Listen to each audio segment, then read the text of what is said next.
21শে August 2004 বাংলাদেশের ইতিহাসে এক কালো অধ্যায়। পৃথিবীর কাছে বাংলাদেশকে জঙ্গি রাষ্ট্র হিসাবে প্রতিষ্ঠিত করবার এক সফল অভিযানের নাম 21শে আগস্ট গ্রেনেড হামলা। এই হামলার মাধ্যমে বাংলাদেশের রাজনৈতিক দলগুলোকে দুই শিবিরে বিভক্ত করে দেওয়া হয়। শুরু হয় প্রতিহিংসার রাজনীতি।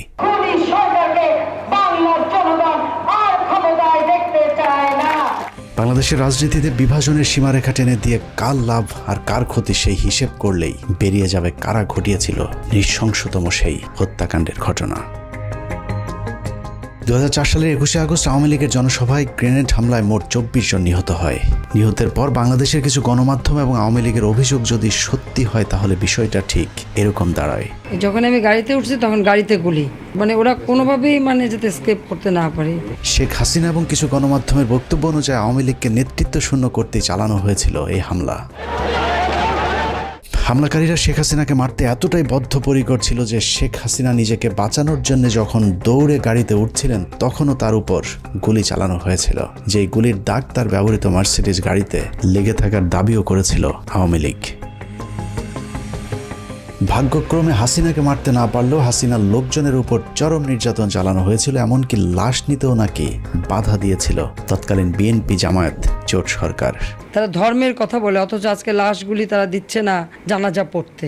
বিএনপি জামায়াত সরকার নাকি এতটাই নৃশংস ছিল যে আহত আওয়ামী লীগের নেতাকর্মীদেরকে হাসপাতালে চিকিৎসা পর্যন্ত নিতে বাধা দিয়েছিল। এই গ্রেনেড কোথা থেকে এলো, কিভাবে ফুটলো, এবং এই জিনিসগুলি বিশেষভাবে তদন্ত হওয়া উচিত। এর বাইরেও এই ঘটনাকে কেন্দ্র করে যে মামলা হয়েছিল সেই মামলাতেও জজ মিয়া নাটক সাজানোর চেষ্টা করেছিল বিএনপি জামায়াত সরকার।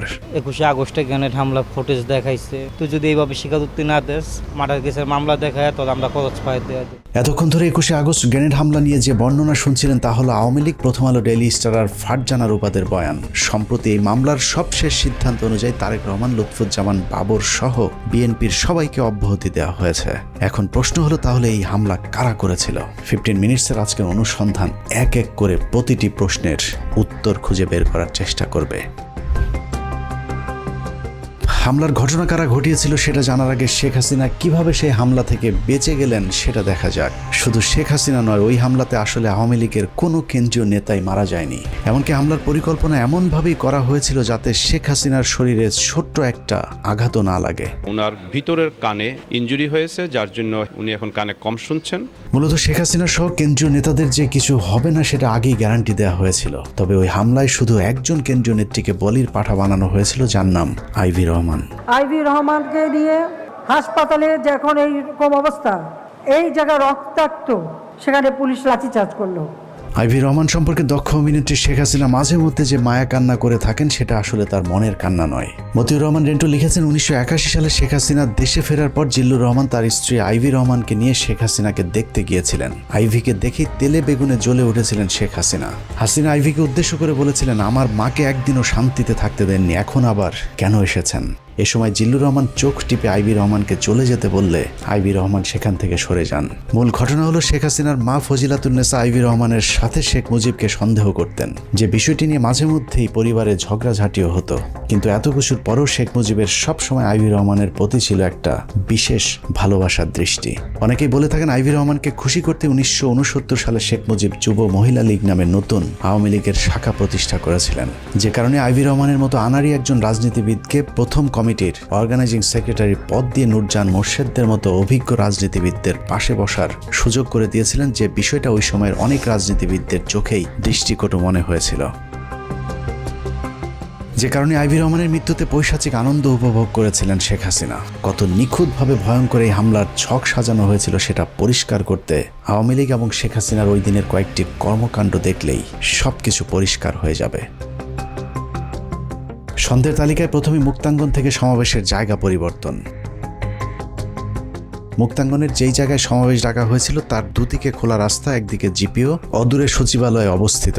মুক্তাঙ্গনে সমাবেশ করলে গ্রেনেড হামলার জন্য সুবিধামতো ভবনে অবস্থান করা সম্ভব হতো না, যে কারণে পুলিশের কাছে মুক্তাঙ্গনে সমাবেশের অনুমতি চেয়েও সমাবেশের নির্ধারিত সময়ের 2 ঘন্টা আগে হঠাৎ করে নেতাকর্মীদেরকে জানানো হয় মুক্তাঙ্গনে নির্ধারিত সমাবেশটি আওয়ামী লীগের কেন্দ্রীয় কার্যালয়ের সামনে অনুষ্ঠিত হবে।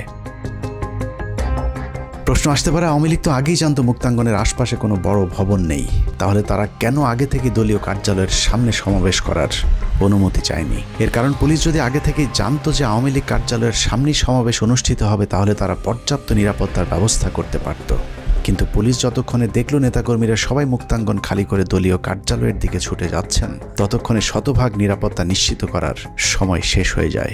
আইনশৃঙ্খলা বাহিনী যেন নিরাপত্তা নিশ্চিতের সুযোগ না পায়, এটাই ছিল তাৎক্ষণিক স্থান পরিবর্তনের মূল কারণ। মুক্তাঙ্গনে আওয়ামী লীগের 21শে আগস্টে গ্রেনেড হামলা হয়, ওইটার যে এই জনসভাটা হওয়ার কথা ছিল, এইখানে এটা সেটা হওয়ার কথা ছিল।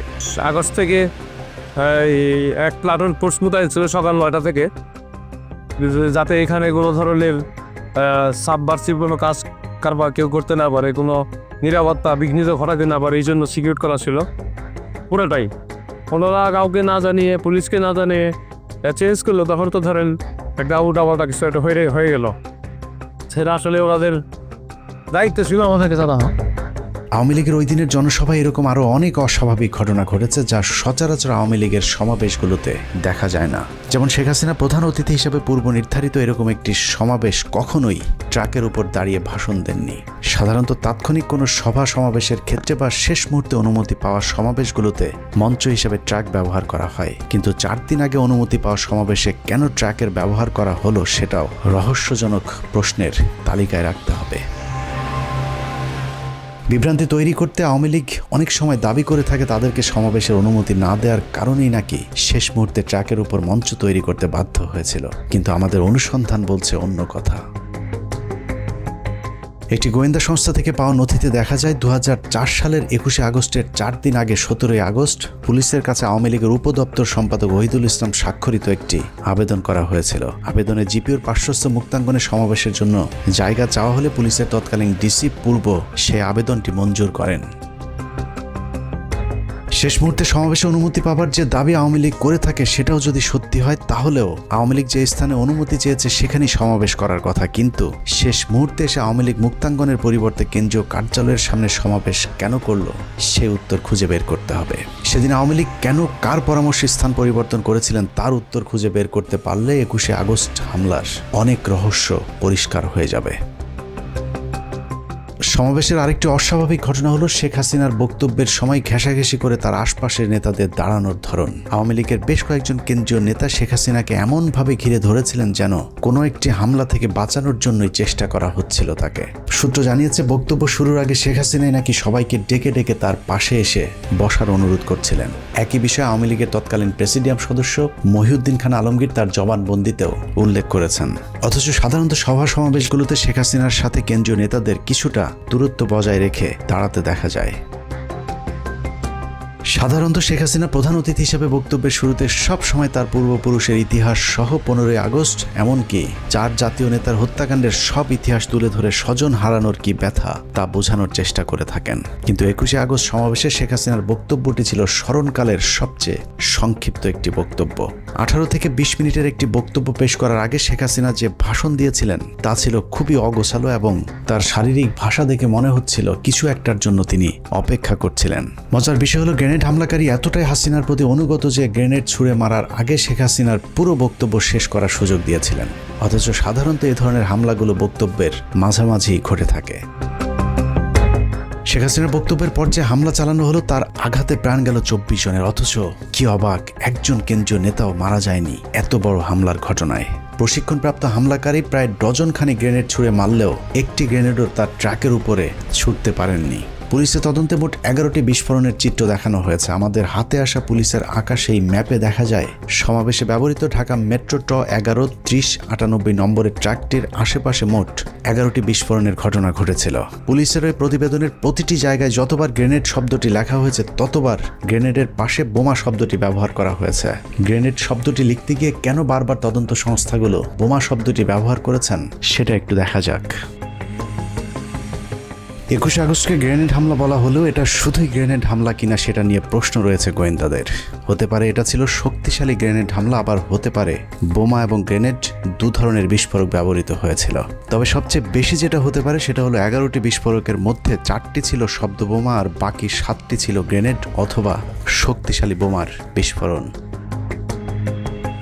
আরও একটি বিষয় হতে পারে, মঞ্চের কাছাকাছি অবিস্ফোরিত যে দুটি গ্রেনেড পড়েছিল, অকেজো সেই গ্রেনেড দুটি হয়তো ইচ্ছাকৃতভাবেই ফেলে রাখা হয়েছিল, যাতে ঠিক ট্রাকের পাশের দুটি গ্রেনেড অবিস্ফোরিত থাকার কারণে সবাইকে এটা বোঝানো যায় যে শেখ হাসিনাকে হত্যা করতে চালানো হয়েছিল এই হামলা। কিন্তু এই গ্রেনেড দুটি বিস্ফোরণ না হবার কারণে বেঁচে গিয়েছেন শেখ হাসিনা। অথচ এত গুরুত্বপূর্ণ অপারেশনে 13টি গ্রেনেডের মধ্যে 2টি গ্রেনেড অকেজো থাকার কথা নয়। 2004 সালের 21শে আগস্টের সবচেয়ে আলোচিত ভিডিওগুলোর বেশিরভাগ ধারণ করেছিল বেসরকারি টেলিভিশন এনটিভির ক্যামেরা পার্সন। এনটিভি থেকে প্রাপ্ত ভিডিওতে দেখা যায় শেখ হাসিনার বক্তব্যের পরপর যে দুটি বিস্ফোরণ হয়েছিল, সেই বিস্ফোরণের পর কালো ধোঁয়ায় অন্ধকার হয়ে যায় সবকিছু। তবে লক্ষণীয় বিষয় হলো, প্রথম দুটি বিস্ফোরণের পর সবাইকে ছুটোছুটি করতে দেখা গেছে, কিন্তু কাউকে আহত হতে দেখা যায়নি। পরের বিস্ফোরণগুলোতে কোনো ধোঁয়া না থাকলেও হতাহতের ঘটনা ঘটেছে। 2004 সালের গ্রেনেড হামলা মামলার সাক্ষী হিসেবে আদালতে মূল বক্তব্য উপস্থাপন করেছেন আওয়ামী লীগের তৎকালীন প্রেসিডিয়াম সদস্য মহিউদ্দিন খান আলমগীর। 161 ধারায় তার দেওয়া বক্তব্যে তিনি বলেছেন, নেত্রীর বক্তব্যের শেষে জয় বাংলা জয় বঙ্গবন্ধু বলার সাথে সাথে প্রচণ্ড বিস্ফোরণের আওয়াজ শুনতে পাই। আমি দেখতে পাই ট্রাকের মঞ্চের পেছনে দক্ষিণ দিক থেকে ধোঁয়া উঠছে, জনগণ দিক বিদিক ছুটাছুটি করছে। মহিউদ্দিন খান আলমগীরের বক্তব্যটি আবারও রিপিট করছে, আমি দেখতে পাই ট্রাকের মঞ্চের পেছনে দক্ষিণ দিক থেকে ধোঁয়া উঠছে। গ্রেনেড এবং বোমার মধ্যে মৌলিক একটি পার্থক্য রয়েছে, তা হলো বোমা থেকে প্রচুর ধোঁয়া বের হবে, কিন্তু গ্রেনেড বিস্ফোরণ ঘটলে ধুলা উড়বে, কিন্তু যতটুকু ধোঁয়া বের হবে সেটা অতি সামান্য। মহিউদ্দিন খান আলমগীরের বক্তব্য অনুযায়ী ট্রাকের পাশে যে বিস্ফোরণগুলো ঘটেছিল সেগুলো থেকে অনেক ধোঁয়া বের হয়েছিল। তার মানে ট্রাকের পাশের বিস্ফোরণগুলো ছিল বোমার, গ্রেনেড নয়। এছাড়া শেখ হাসিনা সভাস্থল থেকে ছেড়ে যাওয়ার সময় তার গাড়ির ঠিক পাশে একটি বিস্ফোরণ ঘটেছিল। সেই বিস্ফোরণটিতেও কালো ধোঁয়ায় চারিদিক অন্ধকার হয়ে যায়, যদিও সেই বিস্ফোরণেও কেউ হতাহত হয়নি। অতএব এখানে সন্দেহাতীতভাবে বলা যায় এই হামলায় মোট 2 ধরনের বিস্ফোরকের ব্যবহার হয়েছিল। মহিউদ্দিন খান আলমগীরের বক্তব্যে আরও একটি বিষয় লক্ষণীয়, তিনি ধোঁয়া দেখেছেন সেই বিস্ফোরণের পর কেউ হতাহত হয়নি, বরং মানুষকে দিক বিদিক ছোটাছুটি করতে দেখেছেন। মঞ্চের এত কাছাকাছি গ্রেনেড বা শক্তিশালী বোমার বিস্ফোরণ হলে সেখানে তিনি মানুষকে আহত কিংবা রক্তাক্ত হয়ে পড়ে থাকতে দেখতেন, যেমনটা ট্রাক থেকে কিছুটা দূরে যে বিস্ফোরণগুলো হয়েছিল সেগুলোর ক্ষেত্রে ঘটেছিল। ট্রাক থেকে দূরে কর্মীদের উপর যেসব গ্রেনেডগুলোর বিস্ফোরণ হয়েছিল, সেখানে বিস্ফোরকগুলো এতটাই শক্তিশালী ছিল যে অনেকের দেহের বিভিন্ন অংশ শরীর থেকে বিচ্ছিন্ন হয়ে গিয়েছিল। মহিউদ্দিন খান আলমগীরের বক্তব্য যদি বিশ্লেষণ করা যায়, তাহলে এটা পরিষ্কার যে ওই দিনের সমাবেশে 2 ধরনের বিস্ফোরকের ব্যবহার হয়েছিল। এক এক বিস্ফোরণে যখন মানুষের দেহ ছিন্ন ভিন্ন হয়ে যাচ্ছিল, তার মাঝেই শেখ হাসিনা ট্রাক থেকে নেমে বেশ কিছুটা দূরে হেঁটে গিয়ে তার নিজের গাড়িতে উঠেছিলেন। মজার বিষয় হলো, শেখ হাসিনা যখন গাড়িতে উঠছিলেন ওই সময়টুকু হামলাকারীরা আর একটি গ্রেনেডও ছুঁড়ে মারেনি। তবে আওয়ামী লীগের দাবি ওই সময়টুকু গ্রেনেড না ছুড়লেও বন্দুক দিয়ে গুলি চালানো হয়েছিল, কিন্তু আবারও ব্যর্থ প্রশিক্ষণপ্রাপ্ত হামলাকারীরা। আওয়ামী লীগের দাবি, শেখ হাসিনাকে মারার জন্য হামলাকারীরা ডজন খানেক গুলি করলেও শেখ হাসিনার গায়ে একটিও লাগেনি। তাদের এই নাটক বিশ্বাসযোগ্য করে তুলতে শেখ হাসিনার গাড়ির সামনে পেছনে বেশ কয়েকটি গুলির দাগ বসানো হয়েছিল, যা ছিল আওয়ামী লীগের মহানাটকের অংশ। বিদেশিদেরকে মার্সিডিজ নিয়ে গল্প সাজানোর দায়িত্বটা ছিল সাবের হোসেন চৌধুরীর উপর, কিন্তু সমস্যা হলো এই নাটকটা ছিল অত্যন্ত নিম্নমানের পরিচালক দিয়ে তৈরি। শেখ হাসিনার মার্সিডিজ গাড়িতে যে গুলির চিহ্ন দেখানো হয়েছে সেটা যে মিথ্যে, সেটা প্রমাণ করতে শেখ হাসিনার একই মডেলের মার্সিডিজ গাড়িতে পরীক্ষামূলকভাবে গুলি করার একটি ভিডিও দেখলেই বোঝা যাবে।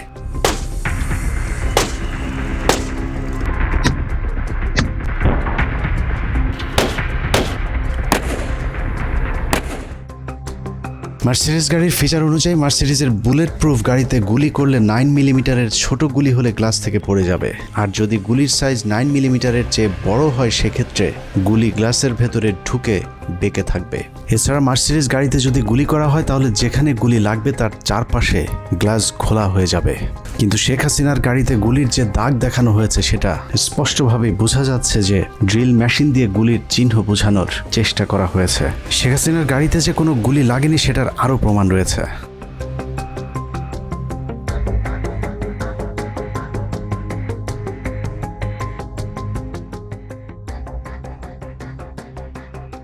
21শে আগস্ট গ্রেনেড হামলার পর শেখ হাসিনা যখন গাড়িতে চড়ে চলে যাচ্ছিলেন তখন তার মার্সিডিজ গাড়িতে কোনো গুলির চিহ্ন দেখা যায়নি। আওয়ামী লীগের এসব গোজামিল দেখে মার্সিডিজ কোম্পানি এবং FBI সন্দেহ প্রকাশ করলে পরবর্তীতে সেই গাড়িটি আর কাউকে পরিদর্শনের সুযোগ দেওয়া হয়নি। আদালত থেকে গাড়িটি জব্দ করার আদেশ দিলে সবকিছু ফাঁস হয়ে যাবার ভয়ে সেই গাড়িটি পুড়িয়ে ফেলা হয়, যা অত্যন্ত সন্দেহজনক। খালেদা জিয়া সেখানে বলে দিল কি যে ওনাকে আবার কে মারতে যাবে, কিন্তু নিজেই গ্রেনেড নিয়ে গেছে, মানে আমি গ্রেনেড নিয়ে নিজে আত্মহত্যা করতে গিয়েছি। 21শে আগস্টের রহস্যময় কথিত গ্রেনেড হামলাকে নিয়ে এভাবেই আওয়ামী লীগ পরিকল্পিতভাবে গুজব ছড়াতে থাকে। সরকারকে তদন্তে সহযোগিতার পরিবর্তে শেখ হাসিনা এবং তার ষড়যন্ত্রের অংশীদার কয়েকজন সাংবাদিক শুরু করে অবিশ্বাস্য মিথ্যাচার। যারা করেছে তারা দেশের শত্রু, জাতির শত্রু, জনগণের শত্রু। সেই শত্রু যদি যেই হোক তাকে আমরা স্পেয়ার করব না। এটা জাতির দুর্ঘটনা। যারা ওগুলো বিষয়বস্তুকে নিয়ে আসছে বর্তমান সংকটকে অন্যদিকে প্রবাহিত করার জন্য, আমরা আশা করব সেন্টিমেন্টের বশবর্তী হয়ে কথা না বললে প্রকৃত যারা অপরাধী তাদেরকে ধরার ব্যাপারে তারা যেন সহযোগিতা করে। ঘটনার প্রকৃত আসামি ধরা পড়ুক এবং তারা আমাদেরকে সহযোগিতা করে। ওনার প্রাথমিক রিপোর্ট পাওয়ার পরে যদি প্রয়োজন হয় সাহায্য নিতে হবে। আওয়ামী লীগের পক্ষ থেকে বলা হয়েছিল তৎকালীন বিএনপি সরকার নাকি আওয়ামী লীগের আহত কর্মীদেরকে চিকিৎসা দিতেও বাধা দিয়েছিলেন। প্রধানমন্ত্রী বেগম খালেদা জিয়া হাসপাতালের ICUতে আইভি রহমান ও তারেক সিদ্দিকীকে দেখতে যান। বাস্তবতা হলো প্রধানমন্ত্রী খালেদা জিয়া গ্রেনেড হামলার পর নিজে হাসপাতালে গিয়ে আহতদের চিকিৎসার খোঁজ খবর নিয়েছিল এবং খালেদা জিয়া হাসপাতালগুলোকে নির্দেশ দিয়েছিলেন সর্বোচ্চ চিকিৎসা সেবা নিশ্চিত করবার। সরকারের বিরুদ্ধে অভিযোগ করা হয়েছিল নিহতদের লাশ নাকি পরিবারকে নিতে দেয়া হচ্ছিল না। তারা আবার ইসলামের কথা বলে অথচ আজকে লাশগুলি তারা দিচ্ছে না জানাজা পড়তে। বাস্তবতা হলো মরদেহের ময়নাতদন্ত শেষে সরকারি ব্যবস্থাপনাতে লাশ প্রতিটি পরিবারের কাছে পৌঁছে দেওয়ার ব্যবস্থা করেছিল তৎকালীন বিএনপি জামায়াত জোট সরকার। বিভিন্ন গণমাধ্যমে বলা হয়েছিল ঘটনার পর তড়িঘড়ি করে গ্রেনেডগুলো ধ্বংস করে দেয়া হয়। এক্ষেত্রে নাকি আদালতের কোনো অনুমতিও নেওয়া হয়নি।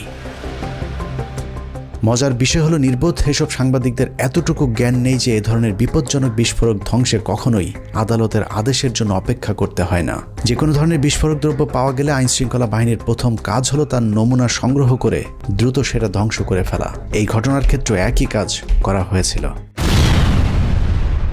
এতক্ষণের যুক্তিতর্কে বাংলাদেশের চিহ্নিত ওইসব সাংবাদিকেরা যদি সত্যি বলে থাকে তাহলে আমি মিথ্যা বলছি, আর আমি যদি সত্যি হই তাহলে বিষয়টা ঠিক এমন দাঁড়াবে যে আওয়ামী লীগ ওই ঘটনা ধামাচাপা দেওয়ার চেষ্টা করেছে এবং শেখ হাসিনা নিজেই গ্রেনেড হামলার খবর আগে থেকেই জানতেন। শেখ হাসিনা আগে থেকেই জানতো কিনা সেটা জানতে আমরা শেখ পরিবারের ঘনিষ্ঠজন হিসেবে পরিচিত মেয়র হানিফের ছেলে সাইদ খোকনের একটি বক্তব্য শুনে আসব। আমার প্রয়াত পিতা তার নির্দেশে আমি একটি বার্তা নেত্রীকে পৌঁছে দিয়েছিলাম। সম্ভাব্য হামলা চূড়ান্ত হয়েছে। সাইদ খোকনের বাবা হামলার খবরটা ঠিকই জেনেছিলেন, কিন্তু সেই হামলাটা যে শেখ হাসিনাকে হত্যার জন্য নয় সেটা সাইদ খোকনের বাবা জানতেন না। তবে শেখ হাসিনা ঠিকই জানতেন কি ঘটতে যাচ্ছে 21শে আগস্ট, যে কারণে সাইদকে সেদিন শেখ হাসিনা বলেছিলেন এত ভয় করলে কি রাজনীতি চলে। সাহসী শেখ হাসিনা এত গুরুত্বপূর্ণ খবরটি সরকারকেও জানায়নি, এমনকি নিজের দলের নেতাকর্মীদেরকেও জানাতে বারণ করেছিলেন সাইদ খোকন এবং তার বাবা মেয়র হানিফকে। নেত্রীকে বললাম যে কোনো মুহূর্তে যে কোনো ঘটনা ঘটে যেতে পারে। বললেন যে এত ভয় পেলে রাজনীতি হবে না। এত ভয় পেলে কি রাজনীতি হয়? হেসে বললেন আমাকে। মেয়র হানিফের ছেলে সাইদ খোকন শেখ হাসিনাকে সেদিন যত তথ্য জানিয়েছিলেন তার মধ্যে সবচেয়ে গুরুত্বপূর্ণ তথ্য হলো শেখ হাসিনার উপর হামলার জন্য যে টিমকে দায়িত্ব দেওয়া হয়েছিল সেই টিমটি কোনো এক জায়গা থেকে এরই মধ্যে ঢাকায় পৌঁছে গিয়েছেন। সম্ভাব্য হামলা চূড়ান্ত হয়েছে। সূত্র মতে হামলাকারী ঢাকার ভেতরে চলে এসেছে। সুনির্দিষ্টভাবে হামলাকারী ঢাকায় পৌঁছে গিয়েছে বলার পরেও শেখ হাসিনা সেদিন গুরুত্ব দেয়নি, কারণ শেখ হাসিনার পারিবারিকভাবে ঘনিষ্ঠ সহযোদ্ধা হানিফের চাইতে বিশ্বস্ত কারো কথায় আগে থেকেই আশ্বস্ত হয়েছিলেন শেখ হাসিনা। শেখ হাসিনার বিশ্বস্ত সেই হাত শেখ হাসিনার সাথে বেইমানি করেনি। গ্রেনেডের আঘাতে সেদিন 24 জন মানুষের জীবন গেলেও শেখ হাসিনার গায়ে একটি গ্রেনেডও আঘাত করেনি। আওয়ামী লীগের তথ্য অনুযায়ী শেখ হাসিনাকে সব মিলিয়ে অন্তত 20 বার মারার চেষ্টা করা হয়েছে। বারবার আশপাশের লোকজন মরে, কিন্তু ভাগ্যক্রমে শেখ হাসিনা বরাবরই বেঁচে যায়। রাজনীতি করতে গিয়ে মৃত্যুর মুখে পড়তে হয়েছে শেখ হাসিনাকে। ভাগ্যক্রমে শেখ হাসিনার বারবার বেঁচে যাওয়ার শুরুটা হয় 1988 সালের 24শে জানুয়ারি চট্টগ্রামের লালদিঘি ময়দানে হামলার মধ্য দিয়ে। 8 দলীয় জোটের কর্মসূচিতে পুলিশ এবং বিডিআরের গুলিতে 7 জন নিহত হয়, কিন্তু শেখ হাসিনার গায়ে একটি গুলির টোকাও লাগেনি।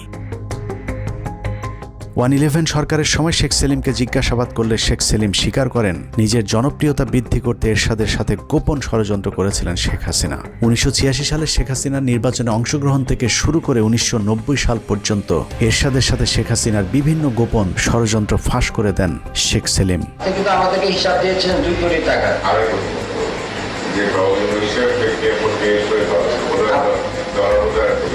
স্যার ওইটার ডিস্ট্রিবিউশনটা কি ছিল জানা স্যার? এটা তো বলছি তো ডিস্ট্রিবিউশন হচ্ছে আপনার 50 আর ওইখানে 50 পরের বছর 1989 সালে শেখ হাসিনার ধানমন্ডির বাসায় গুলি ও গ্রেনেড হামলার দাবি করা হয়। হামলার জন্য ফ্রিডম পার্টিকে দায়ী করা হলো, সেই হামলার কথা ফ্রিডম পার্টি অস্বীকার করেছেন।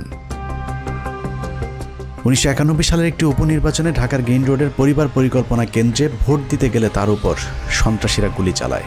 সেখানে বোমার বিস্ফোরণও ঘটানো হয়, কিন্তু শেখ হাসিনা সেখানেও অক্ষত ছিলেন।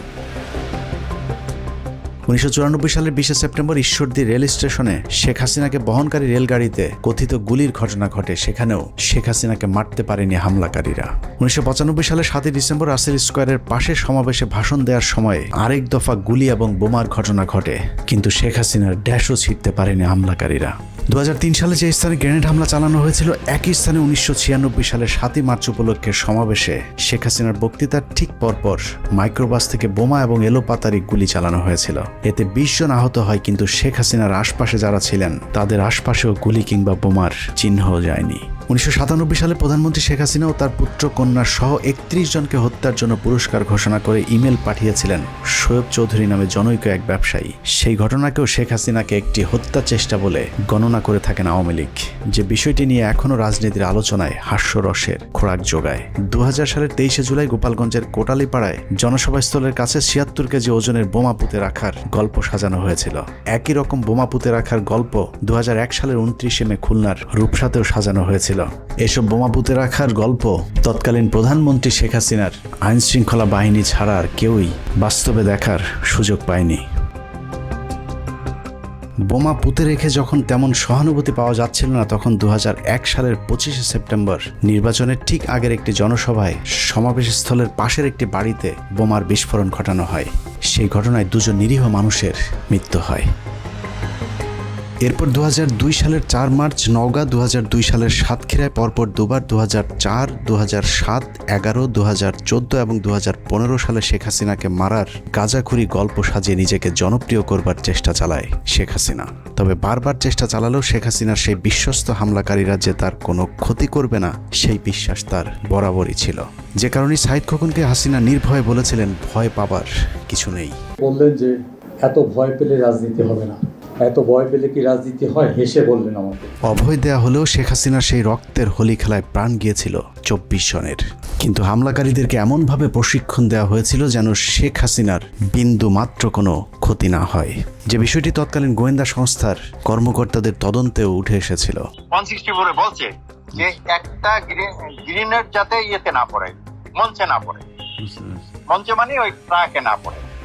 এবং আরো 2 জন যে আছে যারা মুকুল টুকুলের ওদের জয়ের লোক, তারাও বলছে যে কোনো ক্রমে যাতে মঞ্চে যাতে একটা গ্রেনেড না পড়ে। এটা কিন্তু ওদের 3 জনের কথা। কার কার জবানবন্দিতে এটা বলছে? 3 জনই বলছে, জর্জ মিয়া বলছে, শফিক আর হলো রানা। 21 আগস্ট নিয়ে আওয়ামী লীগের আরেকটি মিথ্যাচার হলো বিএনপি সরকার নাকি কোনো মামলা, তদন্ত কিংবা আলামত জব্দের কোনো কাজই করেননি। বাস্তবতা হলো 21 আগস্টের ঘটনার ঠিক পরদিন খালেদা জিয়ার নির্দেশে একটি বিচার বিভাগীয় তদন্ত কমিশন গঠন করেছিল। বিচারপতি জয়নুল আবদিন কমিশনকে দায়িত্ব দেওয়া হয় মামলাটির তদন্তপূর্বক প্রতিবেদন দাখিলের।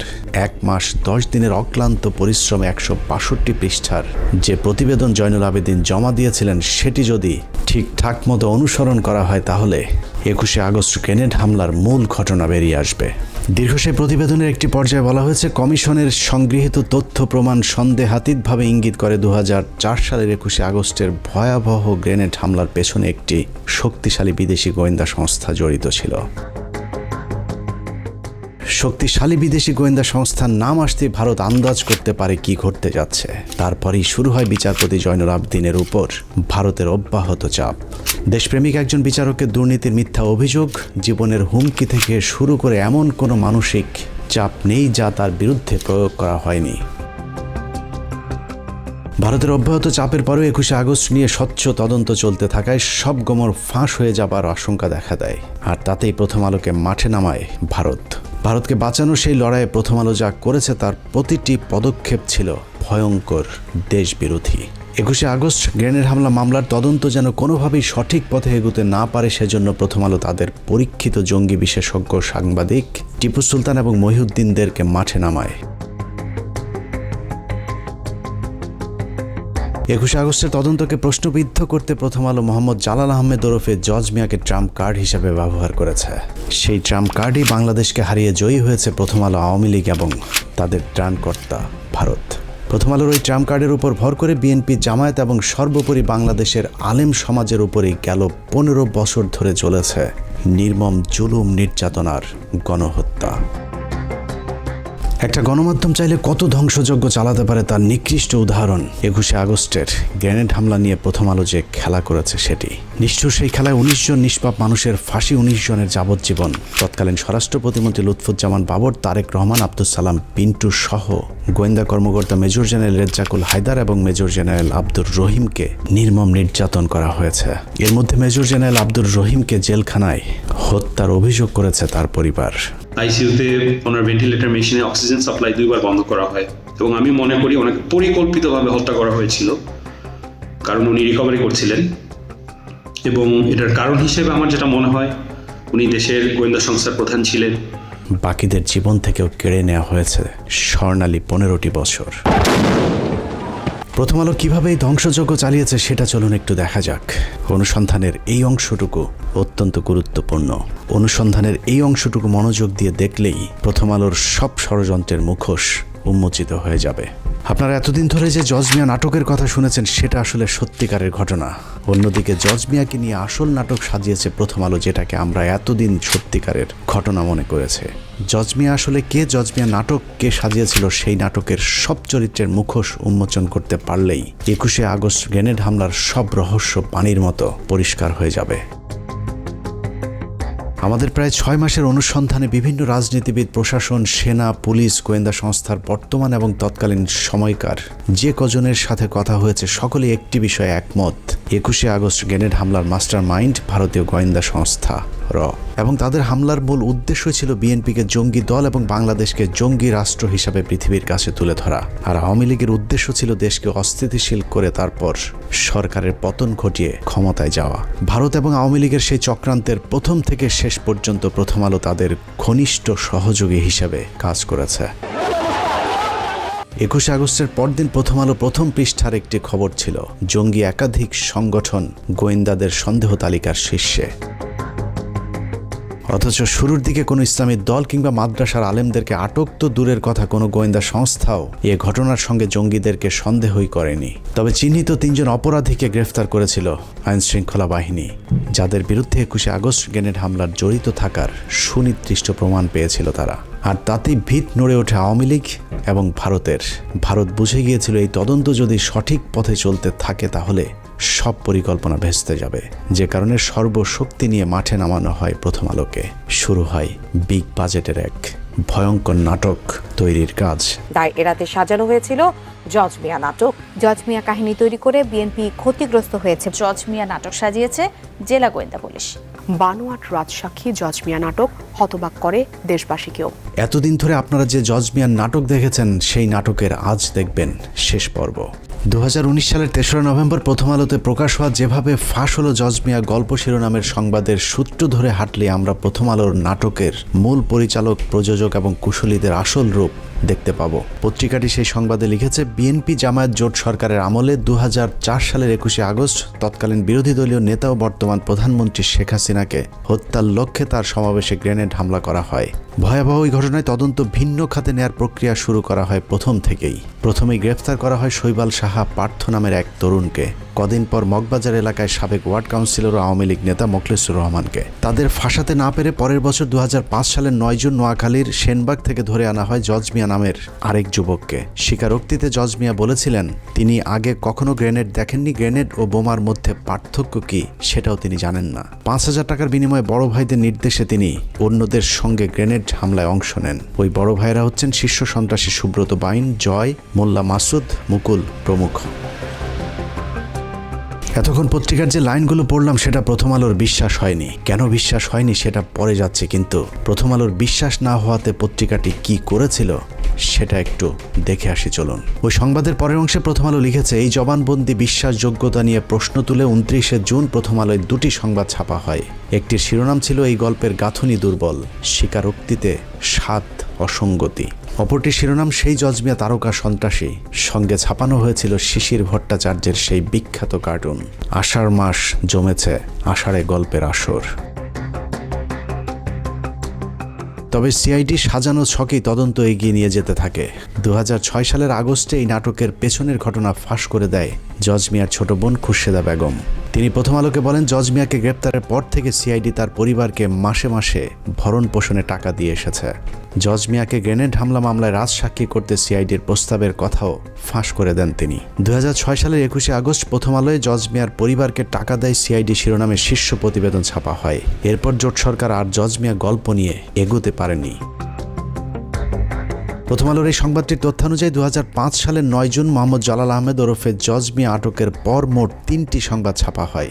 প্রথমটি এই গল্পের গাঁথুনি দুর্বল, স্বীকারোক্তিতে 7 অসঙ্গতি। দ্বিতীয়টি জজ মিয়া তারকা সন্ত্রাসী। এবং তারপরে সিআইডি একই পথে তদন্ত চালিয়ে গেলে 2006 সালের 21শে আগস্ট প্রথম আলো জজ মিয়ার পরিবারকে টাকা দেয় সিআইডি শিরোনামে তৃতীয় সংবাদটি প্রচার করেন। প্রথম আলোর সরল স্বীকারোক্তি, এই 3 সংবাদ প্রচারের পর জোট সরকার আর জজ মিয়া গল্প নিয়ে এগোতে পারেনি।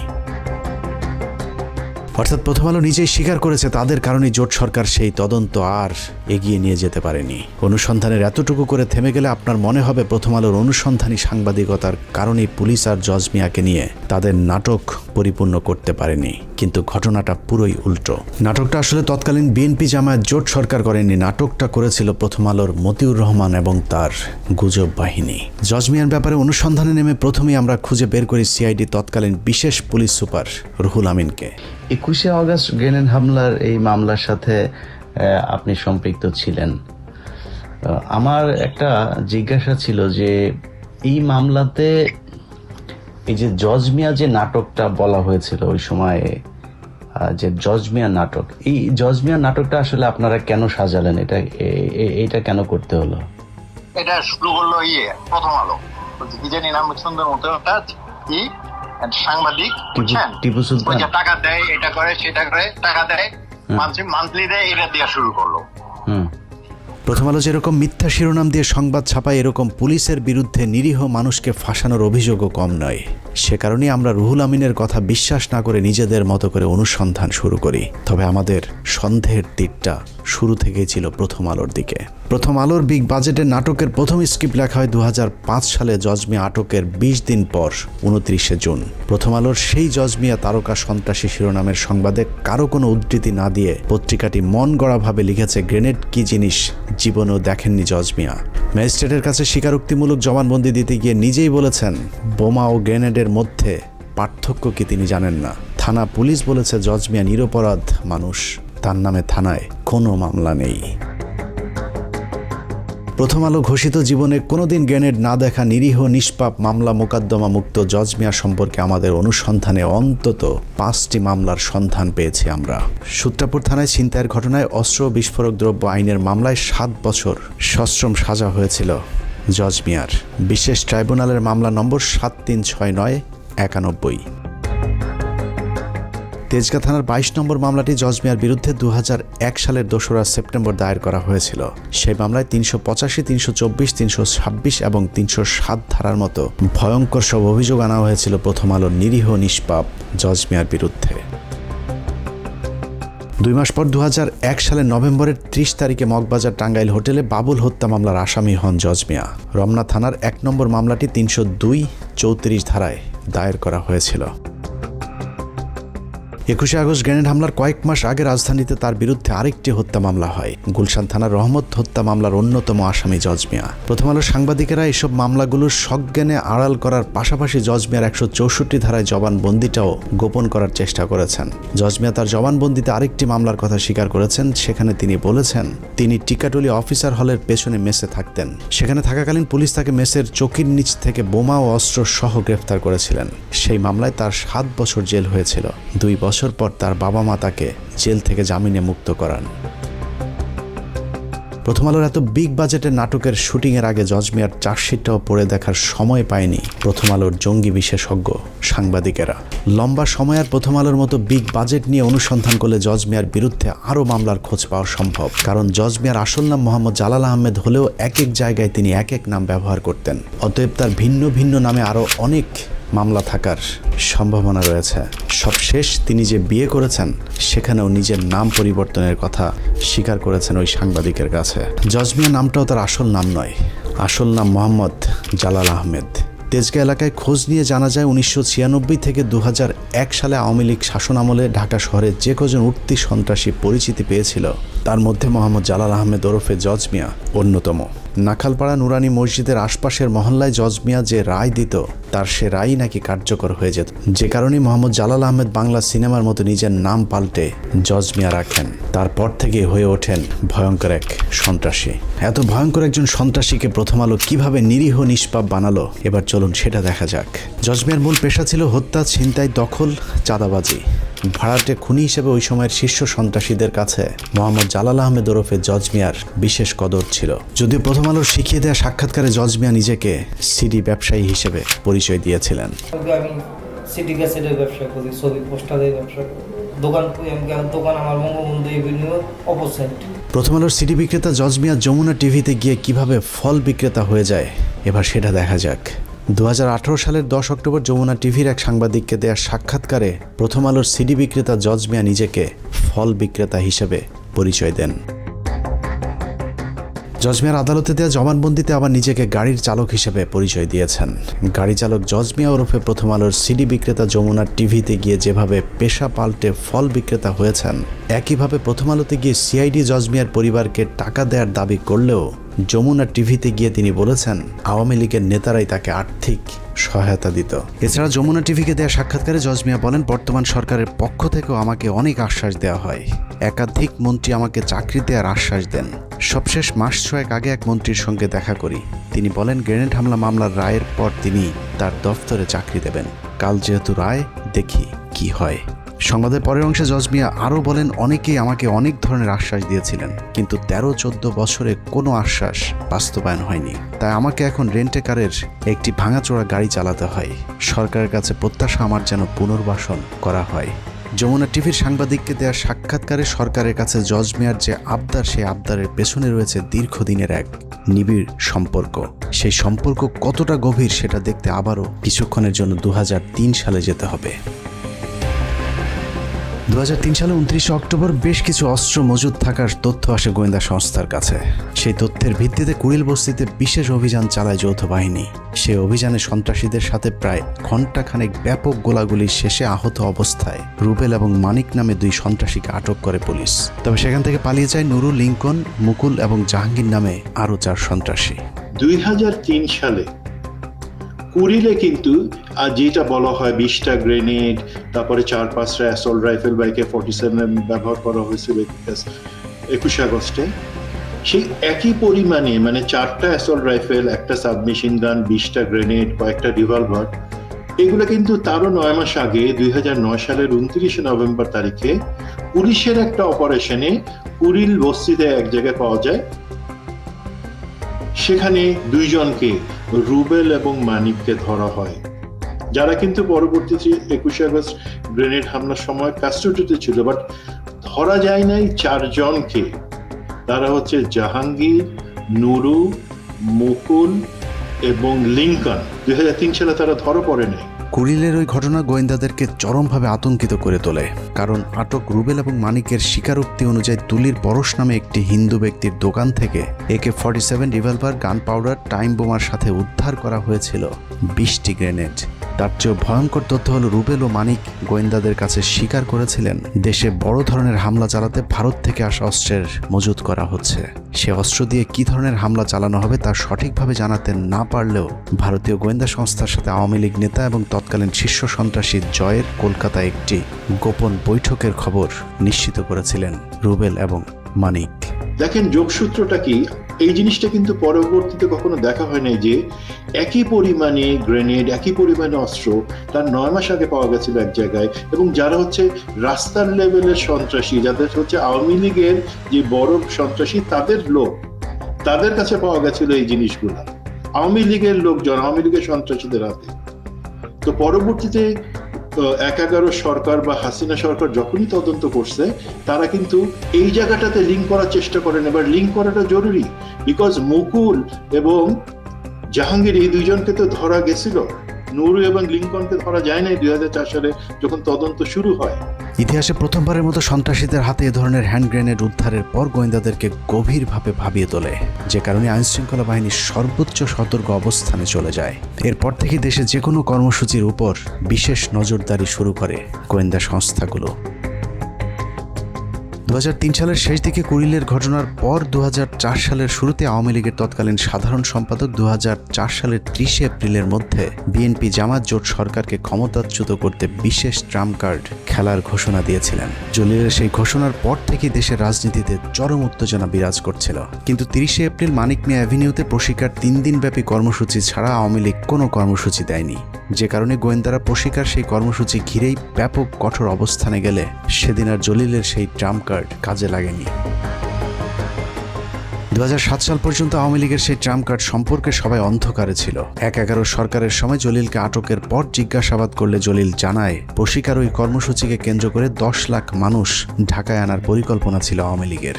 সেই মিটিংকে কেন্দ্র করে একটি নৈরাজ্যকর পরিস্থিতি সৃষ্টির পর সরকার পতনের পরিকল্পনা ছিল তাদের। প্রশিকার ওই কর্মসূচিকে ঘিরে বড় ধরনের হামলা চালিয়ে উত্তেজিত জনতাকে নিয়ে সংসদে ঢুকে পড়ার পরিকল্পনা ছিল আওয়ামী লীগের। জিজ্ঞাসাবাদে আব্দুল জলিল আরও জানান, বিএনপির তৎকালীন মহাসচিব আব্দুল মান্নান ভূঁইয়া, মাহিবি চৌধুরী, আবু হেনা সহ বিএনপির মোট 70 জন এমপির ওই দিন আওয়ামী লীগে যোগদান করার পর আওয়ামী লীগের নেতৃত্বে সরকার গঠনের পরিকল্পনা ছিল। আব্দুল জলিলের সেই ট্রাম্প কার্ড ব্যর্থ হওয়ার কারণ হিসেবে নিজেদের মধ্যে কোঅর্ডিনেশনের অভাবকে দায়ী করেছিলেন আওয়ামী লীগের সাধারণ সম্পাদক আব্দুল জলিল। যাই হোক, জলিলের সেই ট্রাম্প কার্ড যদি কাজে লাগতো তাহলে ওই দিনই 21 আগস্টের মতো আরেকটি ঘটনা ঘটতে পারত, কিন্তু গোয়েন্দা সংস্থার কারণে তা ব্যর্থ হয়, যে কারণে 21 আগস্ট গোয়েন্দা সংস্থাকে বোকা বানিয়ে হঠাৎ করে সমাবেশের স্থান পরিবর্তন করে আওয়ামী লীগ। গোয়েন্দা সংস্থা আগে থেকে নিরাপত্তা নিশ্চিত করতে না পারার কারণে আওয়ামী লীগ নির্বিঘ্নে গ্রেনেড হামলা চালাতে সমর্থ হয়েছিল। মিটিংটা শুরু হওয়ার কথা ছিল মুক্তাগড়ে 3টায়, কিন্তু সাধারণত ওনাদের মিটিং 3টায় বলা থাকলেও ওনাদের কর্মী নেতৃবর্গ আগে চলে আসে। মিনিমাম 3 ঘন্টা আগে ওদের মিটিংয়ের প্রাথমিক কার্যক্রম শুরু হয়ে যায় উচিত। তো সেই হিসেবে 12টায় ওখানে আমাদের হিসাবে শুরু হওয়ার কথা ছিল, কিন্তু সেটা ওখানে আমরা 1টা দিকে যখন দেখলাম যে মিটিংয়ের কোনো কিছু দেখা যাচ্ছে না, তখন আমরা খুঁজে জানতে পারলাম যে এখানে মিটিং অলরেডি শুরু হয়ে গেছে। 21 আগস্ট গ্রেনেড হামলার মাধ্যমে গোয়েন্দা সংস্থাকে কিছুটা বোকা বানানো গেলেও ঘটনার মূল রহস্য উদ্ঘাটন করতে গোয়েন্দাদের খুব বেশি সময় লাগেনি, কারণ 21 আগস্ট ব্যবহৃত গ্রেনেড এবং কুড়িল বস্তিতে উদ্ধার করা সেই গ্রেনেড একই ধরনের হওয়াতে গোয়েন্দারা দ্রুত 2003 সালে কুড়িল অভিযানে পালিয়ে যাওয়া অন্য আসামিদের মধ্যে মুকুল ও জাহাঙ্গীরকে আটক করেন। তাদের মধ্যে মুকুল তার স্বীকারোক্তিতে জানায় গ্রেনেড হামলায় অংশ নেয়া ভাড়াটে আরেকজন সন্ত্রাসীর নাম জজ মিয়া। শীর্ষ সন্ত্রাসী মুকুলের দেয়া তথ্যের ভিত্তিতেই জজ মিয়াকে আটক করা হয়, প্রথম আলোর দৃষ্টিতে যিনি নিরীহ এবং নিষ্পাপ। প্রথম আলো তাদের সংবাদে লিখেছে, জজ মিয়ার গ্রামের বাড়িতে খোঁজ নিয়েছে এবং সেখানে গিয়ে তার ব্যাপারে যার কাছে জানতে চেয়েছে সেই নাকি জজ মিয়াকে নিরীহ নিষ্পাপ দাবি করেছে। আমরাও জজ মিয়ার খোঁজে তার গ্রামের বাড়ি সেনবাগে গিয়েছিলাম। জজ মিয়া কেমন মানুষ ছিল সেটা বলা তো দূরের কথা, জজ মিয়া বেঁচে আছে নাকি মরে গেছে সেটাও জানে না তার গ্রামের মানুষ। জাগাও দোয়ানো কিছু করো না, আগে আসে আবার পরে ঘটনা পরে গেছে আমার আইটাই না। আসলে জজ মিয়া সম্পর্কে এলাকার মানুষের জানার কথাও না, কারণ জজ মিয়ার পুরো জীবনে হাতে গোনা কয়েকবার গ্রামের বাড়িতে গিয়েছিলেন। এলাকায় খোঁজ নিয়ে জানা যায় 21 আগস্টের গ্রেনেড হামলার পর লম্বা সময় জজ মিয়া নোয়াখালীর গ্রামের বাড়িতে ছিলেন। এতটা লম্বা সময় তাকে কখনোই গ্রামে গিয়ে থাকতে দেখা যায়নি। হতে পারে গ্রেনেড হামলা মামলার ঘটনায় পুলিশ যেন তাকে সন্দেহের তালিকায় না রাখে, সে কারণে দীর্ঘ সময় তিনি ওই সময় গ্রামের বাড়িতে গিয়ে গা ঢাকা দিয়েছিলেন। জজ মিয়ার গ্রামের বাড়ির কেউ তার খবর না জানলেও জজ মিয়া সম্পর্কে সবকিছু জানে একমাত্র প্রথম আলো। আগেই বলেছি, আমাদের সন্দেহের তীরটা ছিল প্রথম থেকেই প্রথম আলোর দিকে, কিন্তু সেই সন্দেহ দূর করতে হলে প্রথম আলো যে জজ মিয়াকে ট্রাম্প কার্ড হিসাবে ব্যবহার করেছে সেই জজ মিয়াকে খুঁজে বের করা জরুরি। নোয়াখালী থেকে শুরু করে রাজধানীর তেজগাঁর নাখালপাড়া হন্যে হয়ে খোঁজাখুঁজির পর প্রায় 3 মাসের অপেক্ষা শেষে জজ মিয়ার সাথে কথা বলার সুযোগ হয়। মানে প্রথম আলো যে আপনাকে বলল যে এই যে আপনাকে নাকি পুলিশ টাকা টুকা দিত, সিআইডি আপনার মাসে মাসে আপনার পরিবারকে টাকা দিত, এটা তাহলে কেন বলতো তারা? না ভাই, আমি কারোর থেকে কোনো টাকা পয়সা পাই নাই। মোহাম্মদ জালাল আহমেদ ওরফে জজ মিয়ার সাথে কথা বলে আমরা যা জেনেছি তা এতদিন ধরে যা জানতাম তার 180 ডিগ্রি উল্টো। যে প্রথম আলো জজ মিয়ার পরিবারকে সিআইডি টাকা দিয়েছে বলে মিথ্যে সংবাদ প্রচার করেছে, বাস্তবে সেই প্রথম আলোই জজ মিয়াকে 2 লাখ টাকা এবং চাকরির প্রলোভন দেখিয়ে মিথ্যে সাক্ষী নিয়েছেন। প্রথম আলো আপনাকে কি কি সুযোগ সুবিধা দিয়েছে, কি কারণে প্রথম আলোর কথায় আপনি সব জায়গায় যাইতেন, প্রথম আলোর অফিসে যাইতেন? প্রথম আলো আপনাকে কখনোই কোনো টাকা পয়সা দেয়নি? হ্যাঁ, 2 লক্ষ টাকা আমার ট্রিটমেন্টের জন্য দিচ্ছে। এটা তো আমি আপনি তো একটু কেউই আপনাকে টাকা টুকা দেয়নি।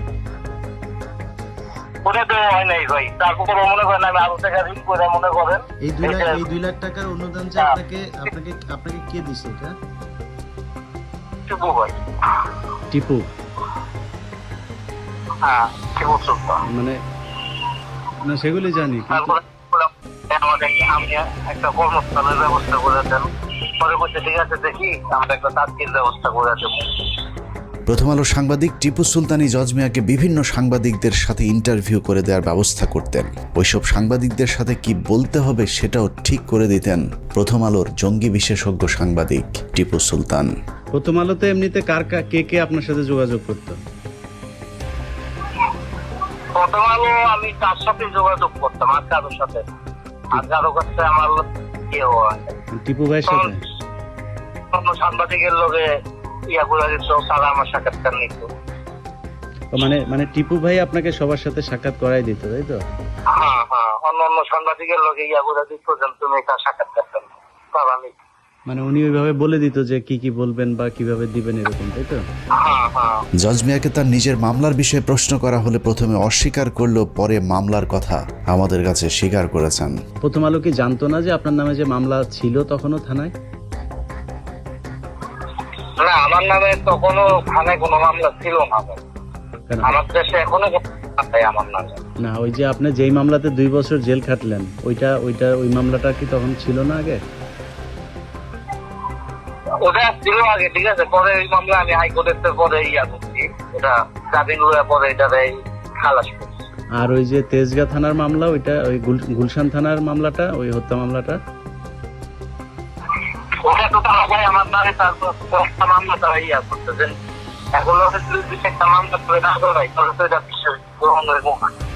একটা মামলা এখন তো আমি এটা তো এগুলো লোক এটা প্রমাণ হইব, নাহলে তো হইব না। ওই মামলাটা কোনটা, যেটা 7 বছরের জেল হয়েছিল, ওইটা কোন থানার মামলা?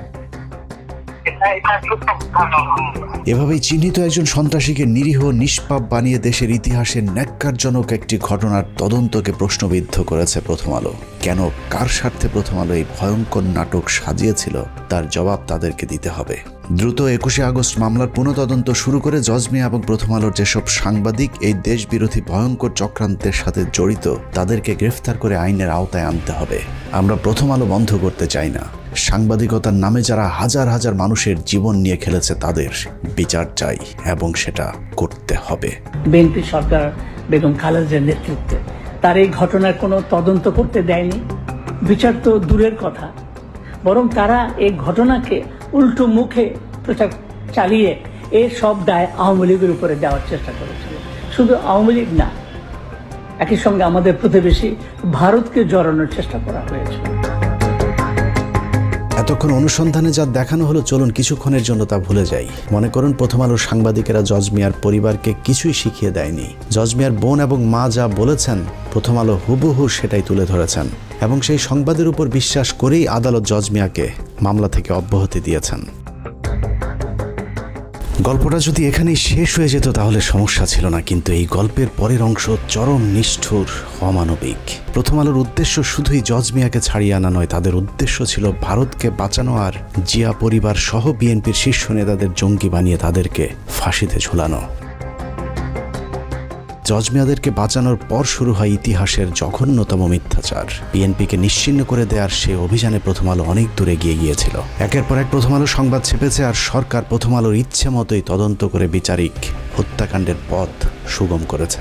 কথিত সেই বিচারের নামে নির্বিচারে মামলার আসামি করা হয়েছে তারেক রহমান, লুৎফুজ্জামান বাবর, আব্দুল সালাম পিন্টু, মেজর জেনারেল রেজ্জাকুল হায়দার, আব্দুর রহিম সহ এক ঝাঁক দেশপ্রেমিক মানুষদেরকে, যারা জীবন বাজি রেখে ভারতের হাত থেকে বাংলাদেশকে বাঁচাতে চেয়েছিল। 2018 সালের 10 অক্টোবর দিনটি ছিল প্রথম আলোর বিজয়ের দিন। তাদের দীর্ঘ 14 বছরের ষড়যন্ত্রের ফসল ওই দিন ঘরে উঠেছিল। 21 আগস্ট গ্রেনেড হামলা মামলার রায়ে 19 জন নিরীহ মানুষকে ফাঁসি, 19 জনের যাবজ্জীবন হবার পৈশাচিক আনন্দে প্রথম আলোর আনিসুল হক লিখেছিলেন ইতিহাসের দায় মোচনের রায়। বিচারিক হত্যাকাণ্ডকে কাব্যিক আবেগঘন লেখনির মাধ্যমে মানুষের জীবন নিয়ে তামাশা করেছিল প্রথম আলোর আনিসুল হক। একটু চিন্তা করতে পারেন, 5ই আগস্ট যদি দেশ স্বাধীন না হতো তাহলে প্রতিটি মানুষেরই ফাঁসি কার্যকর করা হতো। অনুসন্ধানের দ্বিতীয় পর্বে আপনাদেরকে দেখাবো বিচারের নামে তামাশা করে কিভাবে নিরীহ এতগুলো মানুষের গলায় ফাঁসির দড়ি পরানোর ব্যবস্থা করেছিল প্রথম আলো। তবে প্রথম পর্ব শেষ করবার আগে কিছু প্রশ্ন করবার খুব ইচ্ছে করছে। আমাদের আজকের অনুসন্ধানের পর আপনারা কি মনে করেন প্রথম আলোর ওইসব সাংবাদিকদেরকে বিচারের আওতায় আনা হোক? প্রথম আলোর বিরুদ্ধে ধারাবাহিক দেশবিরোধী, ইসলাম বিরোধী সুস্পষ্ট অভিযোগ থাকার পরেও তাদের বিচার চাওয়া কি গণমাধ্যমের উপর আক্রমণ? তারপরেও প্রথম আলোর সামনে জিয়াফতের গণতান্ত্রিক একটি কর্মসূচির আয়োজন করতে যাবার কারণে আলেমদেরকে বেধড়ক পেটানো হয়েছে। আর সেটাকে বিএনপির মহাসচিব মির্জা ফখরুল ইসলাম আলমগীর প্রথম আলোর উপর হামলা দাবি করে তীব্র নিন্দা জানিয়েছে। প্রথম আলো, ডেইলি স্টার সহ অন্যান্য সমস্ত পত্রিকাগুলোর উপর যে আক্রমণ শুরু হয়েছে, আমি তীব্রভাবে নিন্দা জানাচ্ছি। মির্জা ফখরুলের ওই দিনের বক্তব্যের সবচেয়ে ভয়ঙ্কর অংশ ছিল তিনি বলেছিলেন এই বাংলাদেশ নাকি তিনি 5 তারিখের আগে কখনোই দেখেননি। তার এই বক্তব্যে প্রমাণিত হয়েছে ইসলাম বিদ্বেষী ফখরুল আগেই ভালো ছিলেন। 5 তারিখের পর তিনি প্রচণ্ড অস্বস্তি বোধ করছেন। মানুষের জীবন নিয়ে ভয়ঙ্কর খেলা করা এসব সাংবাদিকদেরকে বিচার চাইলে যাদের জ্বলে উঠবে তাদেরকে চিনে রাখতে হবে। এটা কোনো রাজনীতি নয়, মানুষের জীবন নিয়ে খেলা করেছে প্রথম আলো। মির্জা ফখরুল বিএনপি জামায়াত যখন ক্ষমতায় ছিল তখন লুটপাট করেছে, আওয়ামী লীগের 15 বছরে আতাত করে চলেছে। সাধারণ বিএনপির কর্মীরা যখন জেলে গিয়েছে, গুলি খেয়েছে মির্জা ফখরুল ইসলাম আলমগীর তখন বাংলাদেশ থেকে টাকা পাচার করে অস্ট্রেলিয়াতে নিজের মেয়ে আর মেয়ে জামাইকে আলিশান জীবনযাপন করার নিশ্চয়তা দিয়েছেন। মির্জা ফখরুল সামনে বিএনপি ক্ষমতা এলে আবারও লুটপাট করবে, এটা চোখ বন্ধ করে বলে দিতে পারি। আবার যদি কখনো আওয়ামী লীগ ক্ষমতায় আসে তারপরেও ফখরুলের কিছুই হবে না, কারণ সেই পথটাও তিনি আগে ভাগেই খোলা রেখেছেন। শেখ মুজিবুর রহমানের যে মূর্তিটা ছিল সেই মূর্তিকে দড়ি বেঁধে টেনে ইঁচড়ে ফেলে দিচ্ছে। তিনি তো আমাদের নেতা ছিলেন, খারাপ লেগেছে। মাত্র 2 বান্ডেল টাকার জন্য মির্জা ফখরুল যেভাবে প্রথম আলোর 5 এটেছে, আর কিছু টাকা দিলে এরা দেশকেও বিক্রি করে দিতে পারে। অতএব মির্জা ফখরুলের মতো দুর্নীতিবাজ, ভারতীয় দালালদের মতো যেসব রাজনীতিবিদ প্রথম আলো ডেইলি স্টারের পাশে দাঁড়াবে তাদেরকেও এদেশের মানুষ শত্রু হিসেবেই চিহ্নিত করবে। কে বিএনপি আর জামায়াত করে দেখার একদম সময় নেই। প্রথম আলো ডেইলি স্টারের পাশে যে দাঁড়াবে তার বিরুদ্ধেই লড়াই চলবে। যে বাংলাদেশে মতিউর, আনিসুল, টিপু সুলতান আর মহিউদ্দিনরা মুক্ত বাতাসে থাকবে, সেই বাংলাদেশ কখনোই স্বাধীন থাকতে পারে না। সুযোগ পেলেই তারা আবারও এই পতাকাকে খামচে ধরবে, সেই সুযোগ যেন আর কখনোই না পায়। আল্লাহ হাফেজ।